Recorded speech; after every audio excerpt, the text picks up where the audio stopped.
This episode is brought to you by Pure Astrology Reading Cards.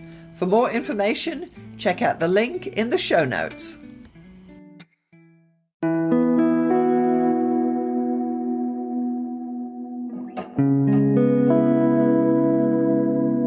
Welcome to the Starzology Astrology Podcast. I'm your host, Alison Price, and I'm here with my good friend and co-host, Arwynne O'Neill. Hello, Alison. It's great to be here. So nice to have you once more. So in this episode, we're going to be talking about astrology books and particularly advanced astrology books. Yes. So these are the books you're going to need once you've got past basic astrology and you can kind of cast a chart. These are now advanced topics. Yeah. We're going to be a little bit all over the place, but these are, as I say, once you've got the hang of doing a basic chart and you've got all your planets and signs and all that jazz, these are then different topics that you can explore and go into. Yeah, and I think our interests are really going to be shown to diverge at this point. Oh, right? I think that our advanced topics, there will be absolutely no overlap whatsoever, I'm guessing.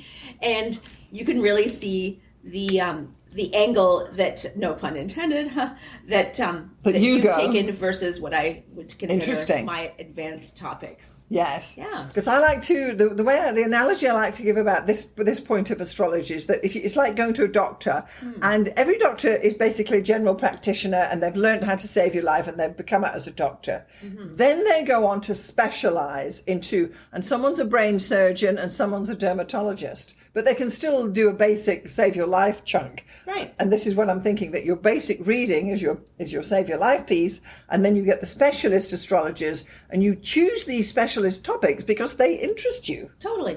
Yeah. Right? Absolutely. So in this episode, Arwynne's going to have 5 books. I'm going to have 5 books. These are advanced topics. And so Arwynne, let's start with your first book that you want to recommend. Okay. And this is, I think, it's not super advanced, but it's kind of a specialty book. It's Erin Sullivan's Dynasty, The Astrology of Family Dynamics. And it's not that she goes into a ton of really detailed and advanced techniques, but it is kind of an advanced topic in the sense that she's talking about group charts, she's talking about group dynamics, and she's talking about comparing multiples of charts, which is something that a lot of your basic software or free websites or whatever might not be able to do. In fact, even my favorite software, which I always talk about, Janus, at least the version that I have on my old ass, obsolete laptop, does not have the ability, unfortunately, to compare multiple charts. So are you talking about a midpoint composite for more than one chart? Or like a bi-wheel, okay. Whatever, that kind of thing, where you're able to plug in a bunch of people and just see where their things lie in each other's houses or that kind of stuff. Yeah. Okay. And that's the kind of thing that she's talking about, but also just the ability to sort of put everything. And what I did when I read this book, which is now 15, 20 years ago, is I took the charts of myself, my mother, my grandmother, her mother, and her mother's sister, and I think great-grandmother. I actually know all of their, I think the female line, hey? Yeah, I think Arwynne O'Neill. I think the great-grandmother, I'm not sure if we know the birth time, but we might actually have that. I think I actually have that. So anyway, I mapped them all out, and I did a table of just basically where's everyone's planets, and saw a huge preponderance of Leo, Virgo, and Libra, statistically incredibly significant numbers. There was hardly any Pisces, hardly any Aries, a couple of Aries rising, which was really interesting because out of those 6 or 7 people, 2 of them had Aries rising, which is significant. You do get that with family charts. There's this thread going through it. That's the thing. That's what's really interesting to me is these patterns that recur, and also then mapping out all of the common aspects.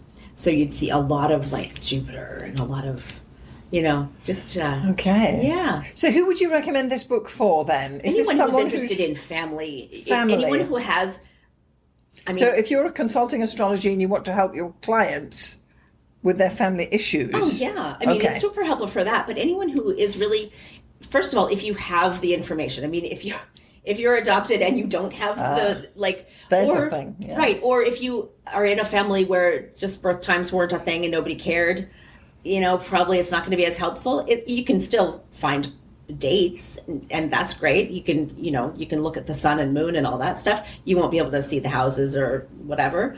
But so is it really talking about generational family rather than those who's living under your roof today? I mean, that's how I used it because I don't have any siblings.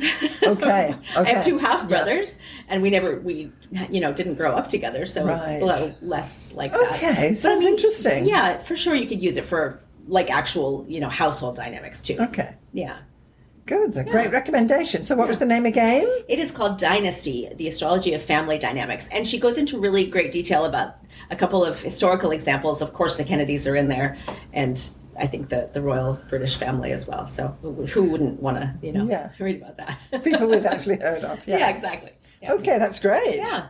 And what's yours? So my first book that I'm going for with advanced astrology is Eclipses, Predicting World Events and Personal Transformation by Celeste Teal. Now, this is a book, obviously, about eclipses, which when you start out learning astrology, you think, oh, it's an eclipse. Whoa, there's way more to it than that. Yeah. So it's actually, she's digging into the solar and lunar eclipses, how to interpret them, the important things within eclipses, what you're looking for, because as a practicing astrologer, we've got 2 eclipse seasons and they're popping up twice, maybe we've got 2 or 4 eclipses each year. So this is very interesting. Also because it's pretty new, last 20 years or so, it's laid out well and it's easy to read, which really it has to be these days for me. Yeah. And she does have some examples there about things that unfolded and things that unfolded on eclipses. But it really is. I kind of like this. I like eclipses. This is why I went there. And I'm not really a lunar astrology at all, astrologer. But eclipses are very different. Well, they combine the sun and the moon. So yeah, they're bringing it all together, and it's like there's this thread going on in the background. Yeah. And once you get down into Sarises, it's like, whoa, I get this now. This is why my eclipse is bigger than your eclipse or something. So it's a great book to get you going with eclipses. Don't just think it's just a blip on the day. Yeah. It's not. There's so much more behind eclipses that is really worth digging into. Interesting. Yeah. So that's Eclipses by Celeste Teal. Nice.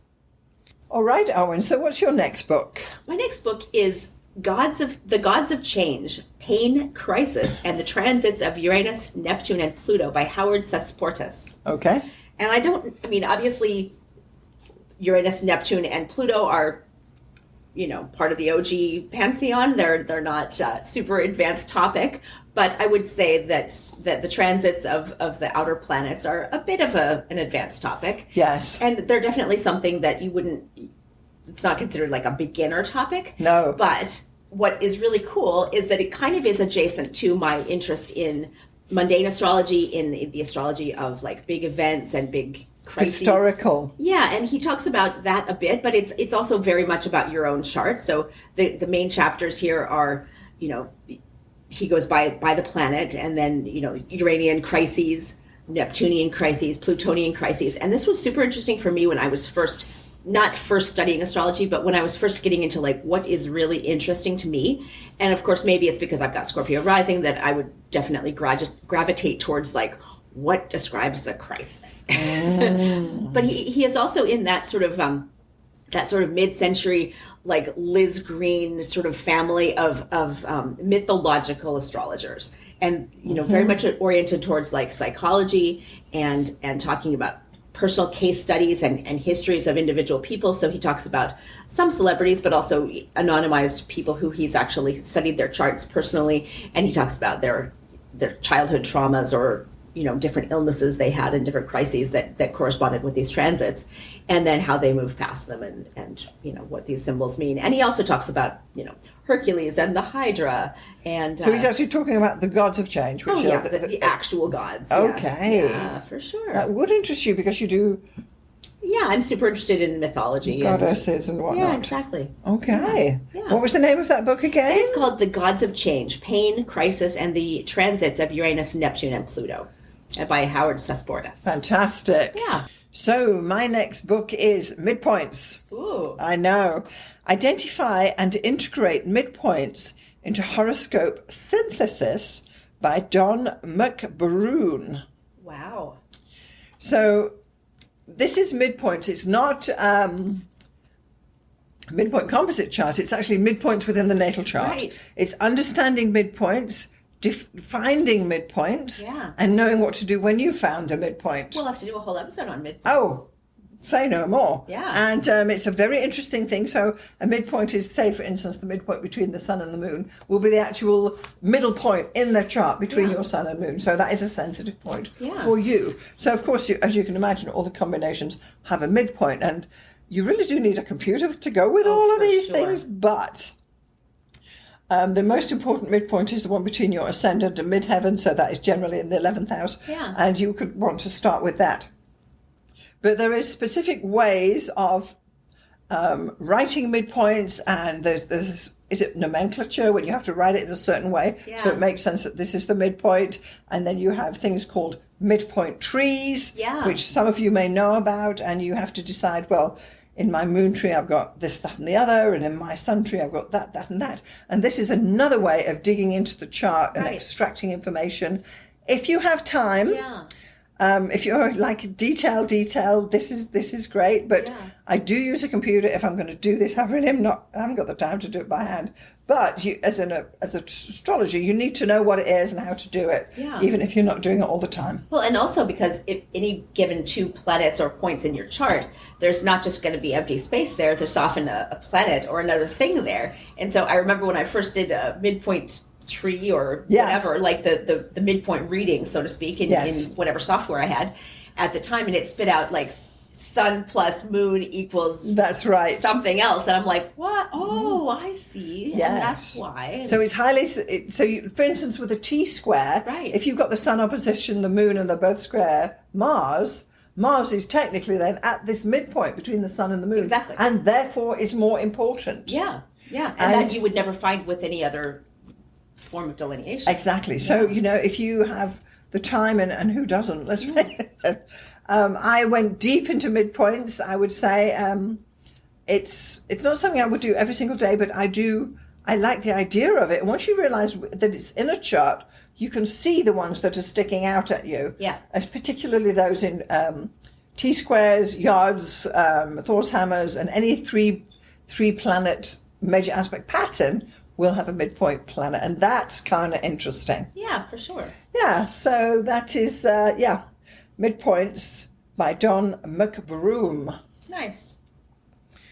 So, Arwynne, what do you have for us next? Yeah, so I have a bit of a mixed sort of, it's a compendium, or what is it called? It is like it's one of those, anthology, I suppose you'd say. It's an anthology of just short each chapter is by a different author. And it's called The Astrology of the Macrocosm, New Directions in Mundane Astrology, edited by Joan McEvers, and it was published in 1989. It seems newer than that, but maybe that's just because it's, I don't know. Anyway,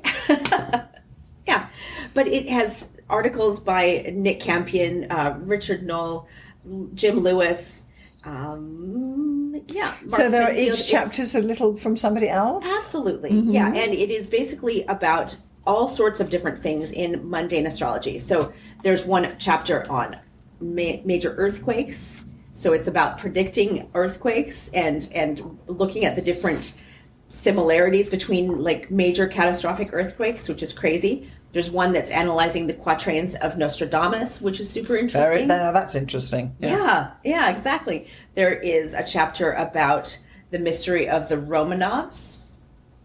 Who knew there was a mystery, but there is. It actually gives the charts of major family members of the Romanov family and their obvious marriage, death, etc. Right. Which is super great. There's a weather chapter. Interesting. Yeah.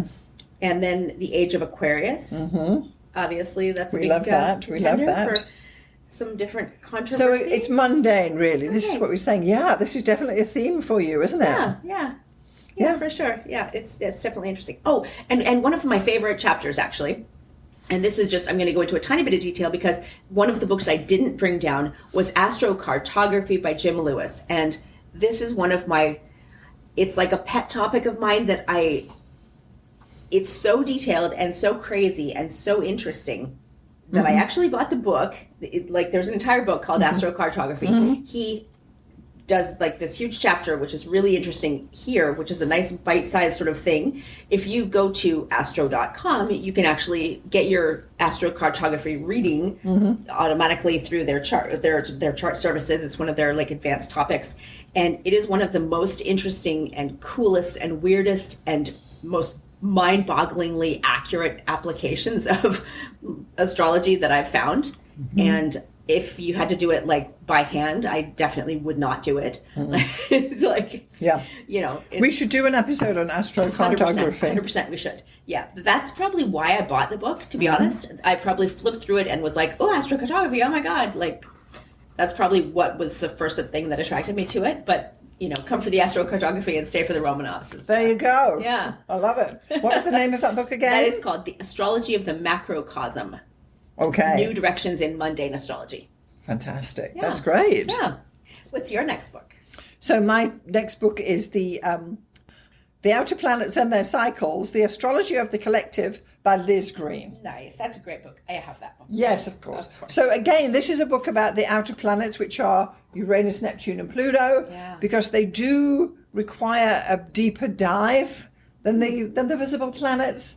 And it is advanced in as much as you're really going deep into the psyche of these planets. Yeah, and it's not just about this person, it's about the generations. It absolutely Super is. Interesting.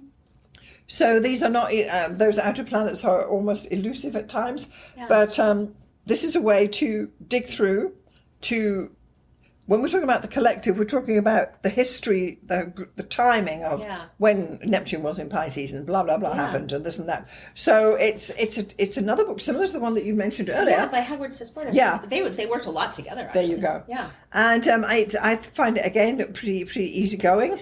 Yeah. As easygoing as a Liz Green book could be. Yes. Yeah.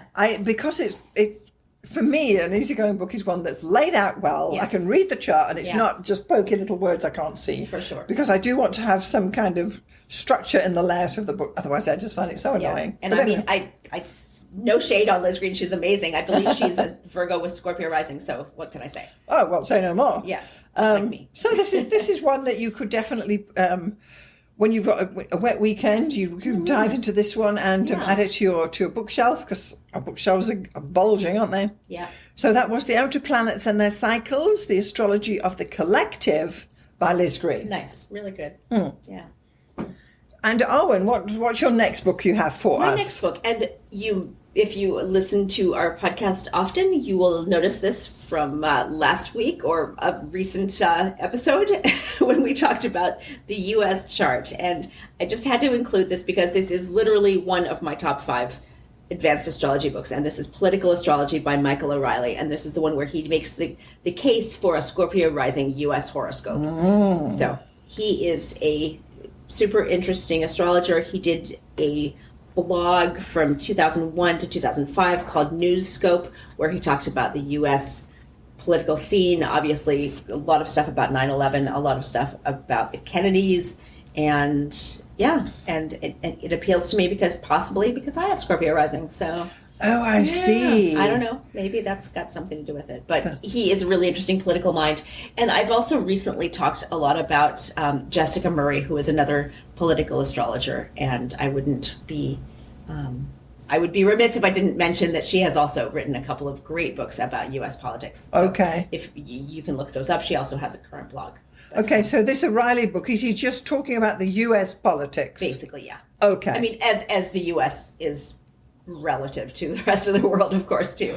As it always is, yeah. Okay, so what was that name again, please? Political astrology. Right. Yeah, pretty simple. Okay, perfect. Yeah. And what is your next book? So my next book is Brady's Book of Fixed Stars. Ooh. I know, by Bernadette Brady. Yeah. I don't want to say it's the Bible of fixed stars, but it kind of is. Yeah. So the other books I have are Robson, but that's a bit really old. So this is Bernadette Brady. So she's really written the final word on fixed stars. But anyway, so what she does is she goes through and explains what's important, which fixed stars to look at, how to determine which ones, because there are thousands and who has time. But if you have a fixed star that's actually attached to your chart, you want to pay attention to it. Sure. You're likely to have 1, 2, maybe 3, and that's all you need to know. But from an astrological point of view, she's giving the whole rising and setting table, so you can see, does this star affect her because she was born in, Sydney, Australia, and things like that. And there's lots to understand with this. Nice. So you can actually pick that up without going to the software and just knowing what your chart is and mapping it out and saying, okay, so I've got technically Taurus at like 5 Taurus, and you could find what stars might be attached to that. Technically, but with fixed stars, you're also looking for, so if you're, say for instance, your sun is rising at whatever your sun's rising, you want to know which star's rising at the same time. And that you would need the software for. But it's I don't want to say it's an introduction, it's a deep dive, because it really is a cookbook. She's got all the major fixed stars. I think there's 104. Oh, wow. I know, right? Who has time? But if you are just going to, say for instance, you're in Solar Fine, you can pull the fixed star report. It will tell you you've got Betelgeuse and this and that. Right. You can then come here and say, okay, tell me more about Betelgeuse. Instead of just a little paragraph. It's not likely that you're going to read the thing from the beginning to the end. Yeah. But when you go down these roads, and it's especially if you're consulting, and then you may actually go through all if fixed stars eventually. If fixed stars is something that interests you, then you would go there. And fixed stars interest people when they have fixed stars prominently with their chart. Well, exactly. I remember. I don't even want to say which one it was, because I'm not 100% sure, but I think it might have been Admetos, which is like not a friendly star at all. It's like dreadful. And I think, is that part of your? I think it might be conjunct my Mars or something. Like, don't quote me on that. I'm sure no one will. But I remember reading the thing about it and then just being like, just devastated. Like, oh my God, it's awful. It's all like poisoning and like illnesses that can't be diagnosed and like just not good stuff. Yeah, well, fixed stars are not warm and fuzzy. They're not. Yeah, and they're not like the new psychological astrology where everything is like spun in a positive light. It's like, no, you're going to die by an axe falling on your head as you're walking down a dark alley just after gambling with, your wife's last coins. Like, horrible stuff. Yeah. So. But if you're looking for a book on fixed stars, then definitely get Brady's to start with. You can get Robson's if you like. Yeah. I have it, but it's very old. But, there are, as I say, there's new authors coming through. But anyway, so that's Brady's book of fixed stars. It's like she owns the fixed stars, or she owns the book, by Bernadette Brady. That's my fourth recommendation. Nice. I love it. So, Arwynne, what do you have for us next? Yeah, so my final book is, and I believe I've mentioned this one a few times, Cosmos and Psyche by Richard Tarnas. This is like a tome, like a big, giant hardback tome. This is one of the few astrology books I was literally aware of before it came out, and I waited and I pounced on it as soon as it was published. It coincided with me going to literally my first astrology conference, which I not only was the first I attended, but the first I gave a speech at. And I talked about the Neptune-Saturn opposition and, the flood in New Orleans and all of these water disasters that had just happened like right in succession with the conjunctions and oppositions of Saturn and Neptune.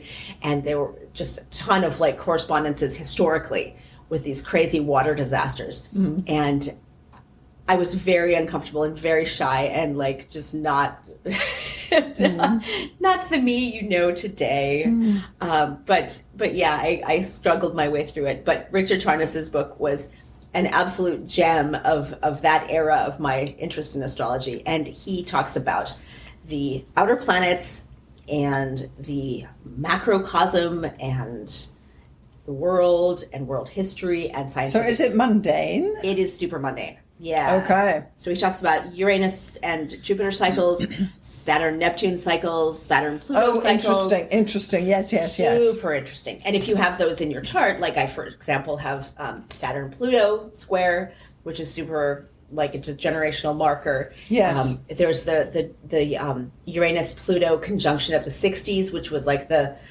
revolutionary movement of the 60s. So anyone who has that in their chart, that's kind of like one of the markers of like Generation X. And Kurt Cobain famously has that right on his ascendant. So yeah, it's really, really cool historical astrology and very solid, solid history. Who would you recommend this is for? I mean, anyone who's interested in politics, who's sort of interested in generations, interested in the bigger picture, the world history, astrology, and also anyone who has gone through like a crisis of thinking, I'm an intellectual, but yet I'm also super fascinated in astrology. I feel like it works. I know that it works, and I'm struggling to make this relevant in the modern world where people who are interested in astrology are often painted as flakes or as fringe or, you know, kind of fluffy pseudoscience, whatever. This guy is an intellectual. He is a scientist. He is a historian. He has this, like, it's one of the most compelling arguments for astrology that I've ever read, bar none, in the first couple of chapters. Wow. He talks about how the universe is a complex and mysterious place. And if you don't open your mind to synchronicities and patterns, you will never have these realities revealed to you. And if you are just gonna go down this like reductionist road where it's only repeatable, objective, scientific facts that you believe, you are never gonna discover anything. Wow. Like the physicists who discovered like the Big Bang and you know Einstein and like, these are not reductionist thinkers. These are people who are creative thinkers, who are open-minded, and they allowed themselves to be swayed by beautiful patterns that hadn't actually been written down and duplicated yet. And if you're not that kind of thinker, you're never going to discover the reality of the universe. And that's what he talks about in the first couple of chapters. And then he goes on to lay out these incredible patterns that have repeated throughout history and how they work with the outer planets. Wow, this sounds like one of the books that you wish you'd written. Yeah, really. Yeah. So what was the name of that again? It is called Cosmos and Psyche, Intimations of a New World View by Richard Tarnas. Fantastic. Yeah. And what is your final book? So my final book is Asteroid Goddesses. Ooh. The Mythology, Psychology and Astrology of the Re-emerging Feminine. Demetra George and Douglas Bloch. Nice. Now, Demetra George is, of course, the asteroid goddess. Well, yeah. this is her. So I remember that being on my mother's shelf when I was just beginning to look at astrology books. Yeah. So I was fortunate to hear Demetra George. She spoke in Toronto when I was there a million years ago. So this is great. She's got the main asteroids, where to start with asteroids, how to go with there. And she talks a lot about actually how the asteroids are the feminine side of astrology, whereas the mainstream planets are generally all masculine except the Moon and Venus. And Eris. recently. And recently Eris, well, yes. But yeah, exactly. It was just those two. Yeah, so it's, I think it's a very good... I don't know anyone else who's written anything more about asteroids. Yeah. But she's got a lot to say, and she's just talking about asteroids. You get a bit of a better idea, not just saying, oh, I'll put Ceres in my chart because it's a dwarf planet, let me throw it in there. But with this book, you will get a deeper understanding of the meanings and what these asteroids are representing, if asteroids is your thing. Yeah. Yeah, and they may become your thing after you... After you've read the book, yes. Well, I read the book and still, unfortunately, it's not my thing. I don't use them in general, but I know about them. It's just a matter of time. How much can you do? Yeah. But if you actually go into asteroids, of course, and goddesses, which is, of course, your thing anyway. I do love the goddesses. It's a great book, and it's definitely advanced. It's not mainstream. So it's another thing to consider. Not that it's not like the Uranian astrology, the mythical planets, but this one, they actually are there. Yeah. So try and get a bit of an understanding. It's like, do we ever learn it all? Have we ever read all the books? I don't know. Yeah. Right. So that was Asteroid Goddesses by Demetra George and Douglas Bloch. Nice. Good one. So it's funny, when I was preparing for this, I thought, well, advanced topic, this is great. I now get to come out with all these wacky mundane astrology books and whatever, and we get to really dive into what fascinates us. And I just realized, my God, how many books I have that are just the Book of Pluto. Yes. I have I have honestly like 10 books about Pluto. I mean, shout out to Donna Cunningham and like Jeff Green, like the OGs of Pluto. Like, wow. And I have books on Neptune. I really struggled with, should I bring like Neptune by Liz Green, Saturn by Liz Green? Not necessarily advanced topics, but kind of advanced. Kind of, yeah. I mean, I think when you get to a planet-specific book, you've got. We said when we were doing our one about what type of astrologer are you? Right. By the time you're getting planet-specific books, like a Jupiter book, especially or a the outer planets, because they tend to be, like, or the Aries or whatever you've got. Aries, You're really getting into it. Yeah. And look at your bookshelves. Do you have these planet-specific books or? Right. And maybe you're attracted to, probably you're attracted to books about planets that are prominent in your chart. I think Donna Cunningham was one of the, she was one of the very first people I did a lesson with, like an actual, it was back in the day. She was brilliant, yeah. Yeah, and she talked about, like, are you an outer planet person? And I even downloaded her little and you are, aren't you? Yeah. I bet, weirdly, I have more Neptune what's it called, aspects, than any of the other outer planets, but Pluto is still pretty prominent. And then if you talk about like synastry, my god, like my relationship is like super outer planetary. Yes. It's like we are all up at each other's, like Pluto and Saturn, which is not an outer planet, but still. Well, this is it. I mean, there's so many astrology books out there, and over the years, because we've been doing this for many years, if we add it all together, we've got books that we bought probably 20, 30 years ago that are still on the shelves. And there's, of course, there's new books coming out, and you try and keep up with things. But there's, to our listeners, I would say, go and look at your astrology shelves now and see which are your advanced books, because that's really going to say what's interesting you. Are you a brain surgeon, or are you a dermatologist, or whatever? Totally. And it shows your interest, and why not, right? Yeah, and it's funny too, because I know we've talked about going to like a used bookstore, for example, and just basically scooping up anything that you could find on astrology. Yes. Because it was like rare. There's like one shelf of like New Age or something. That's and it's right. Like, there's a palm reading book, there's 2 astrology books, and you just grab them. You're like, I don't care what it's about. Yeah. At Hope Del Mall in Toronto, they opened a used bookstore. So I thought, let me go in, because you never know. They opened like on Saturday. I was there on the Tuesday, and they got this little shelf of, you call it New Age books. It was basically astrology books. They got New Age as well. Yeah. And there was probably 15 books, and they were $2 each. So I took the whole shelf and I put it on the counter, and the guy said to me, "Are you buying the whole shelf?" I said, "Well, yes." He said, "But then I don't have any other astrology books." I said, "Well, really, what do you want me to do? Do you want to sell them to me or not?"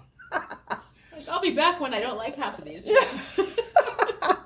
And why not? You would definitely want to pick up books secondhand, absolutely. Yeah. I'm not a fan of secondhand books, to be honest, but still, I will get them. Am.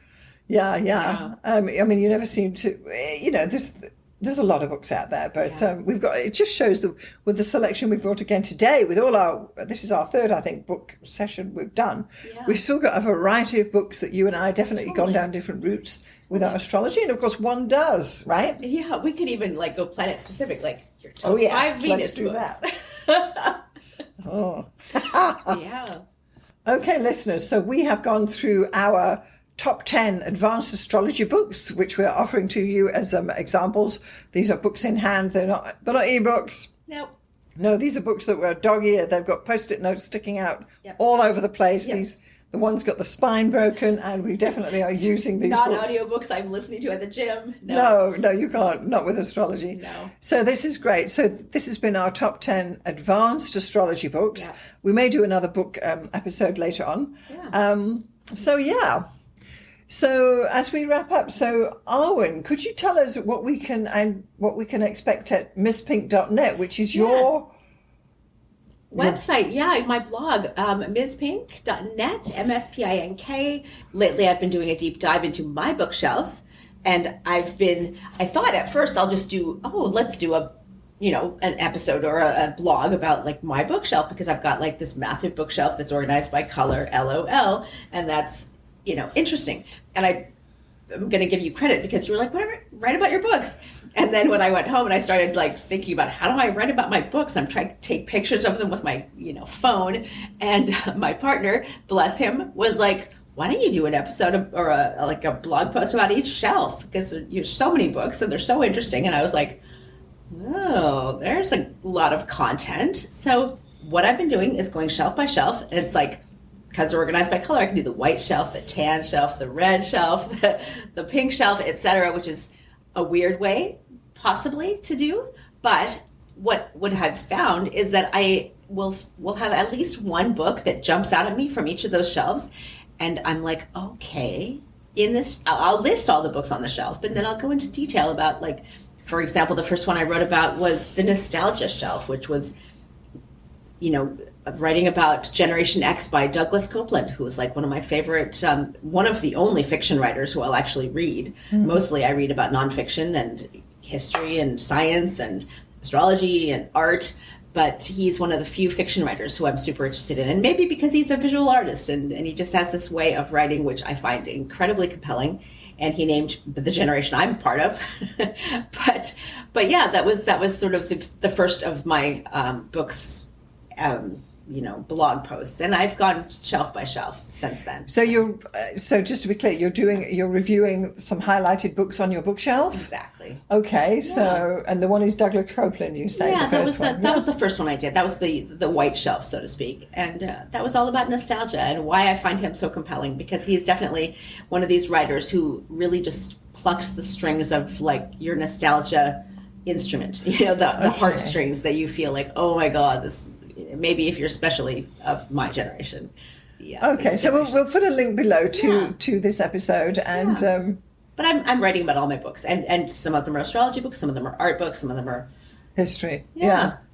Interesting. So but thanks for asking. Yeah, so that's going on there at misspink.net. Yeah. Okay, so if you found value in this episode, please do consider sharing it with someone who would be interested. You can email us at starzology@gmail.com, and of course visit our website at starzology.com. If you'd like to send us an astrology question for our Q&A sessions, which come up periodically, go to the show notes below and you can click on the link there and you can text us your astrology question. And also please do put your name there, because we're just getting questions coming through and I don't know who they're from. Yeah. And we will answer them in our Q&A sessions that come up all the time. So, Arwynne, I'd like to thank you so much for being here today and sharing your books with us. Yes, thank you. And thanks to our listeners for following along, and we do appreciate you. Absolutely. Share this with someone you love, and we'll talk to you next time. Yeah, we'll see you next time. Thank you.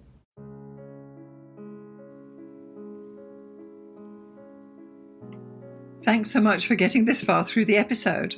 I just want to take a moment to tell you about the two main options of my astrology services. So the first one is coaching.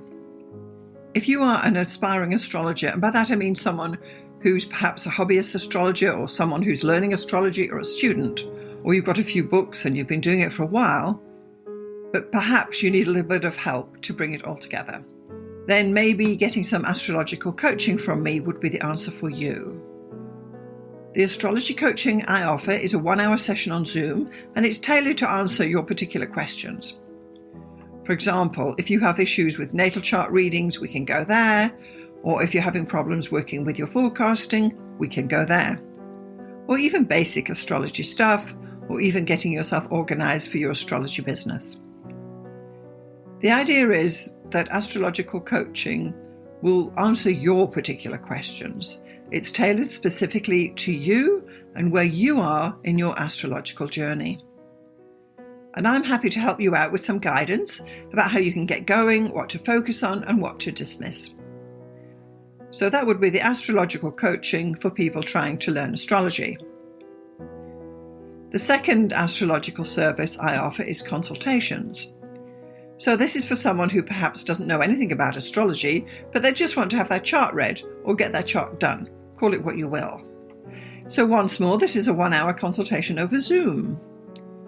I will interpret your chart, tell you about the main features, tell you about where the energy is flowing, and all the rest of what is entailed in a thorough natal chart interpretation. I can also add in some forecasting in there too, bearing in mind we only have 1 hour. So just in summary, I've got coaching for people who want to learn astrology, and I've got consultations for those who want to get an astrology reading done. I'm Alison Price from Starzology.com. Thank you so much for listening. We'll see you next time.